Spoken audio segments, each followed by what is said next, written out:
هو احنا بنشتغل علشان الفلوس ولا علشان الشغف؟ ببساطة كده مجرد طلوعك من البيت وإنك تجري على الشغل وكمان تبدأ في الشغل ده، فده مجهود بدني طبيعي جدا جدا إني آخد قصاده فلوس. فما ينفعش تسألني هو أنت بتشتغل عشان الفلوس؟ أمال هطلع ليه يعني؟ طب ما أنام وخلاص. هي الفكرة كده إن إحنا بنحتاج الفلوس علشان أصلا نشتغل أو نوافق على الشغل ده.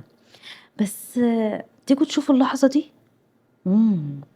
ده حد مستمتع في شغله. بالضبط كده.